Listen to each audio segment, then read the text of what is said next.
तसा जर उन्हाळा आला ना तर सगळ्यांच्या घरी ही रेसिपी बनतेच बरं का। त्याचेच नंबर ना आज मामींच्या घरी लागला होता बरं का। हो, त्यांना पण आहे ना लोणचंच बनवायचं होतं, जे की वर्षभर टिकतं पण आणि खायला पण सगळ्यांना आवडतं बरं का।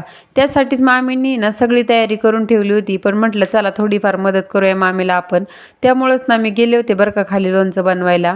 आणि हे लोणचं बनवण्यासाठी मेन ट्रिक म्हणजे ना तेल चांगलं कडकडीत गरम होऊन द्यायचं, त्यानंतर थोडंसं थंड होऊन द्यायचं आणि त्यानंतर त्यात सगळे मसाले वगैरे टाकायचे बरं का। अगोदर मी लसूण टाकला होता, त्यानंतर खडे मसाला मामी वापरणारच होते, पण त्या अगोदर ना त्यांनी थोडे खडे मसाले गरम करून ना थोडे मिक्सरला बारीक करून घेतले होते। त्यामध्ये लवंग, हिंग, धने, बडीशेप, मोहरी हे सगळं घेतलं होतं आणि बेडेकरचा लोणच्याचा मसाला पण त्यावर नंतर वरून तेलात टाकला होता।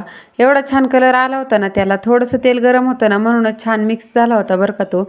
आणि त्यानंतर ना हे लोणचं बनवायचं असेल ना तर त्याची तयारी आधीपासूनच करावी लागते बरं का। म्हणजे कैऱ्या ना चांगले छान असे काप करून ना हळद मिठामध्ये ना 4-5 दिवस मिरून द्यावं लागतं, त्यानंतर त्याचं पाणी काढून ना मग हे लोणचं बनवलं जातं बरं का। आणि ही सगळी तयारी ना मामींनी आधीच करून ठेवली होती, काय नाही फक्त आता वरून ना मसाला घालायचा राहिला होता। मग सगळं टाकल्यानंतर मेन म्हणजे मीठ असतं बरं का, ते पण वरून टाकलं आणि छान मिक्स करून घेतलं। हे लोणचं आहे ना आता एवढं छान नाही लागणार, पण जसं मुरल ना तसे त्याची टेस्ट ना एकदम छान येते बरं का।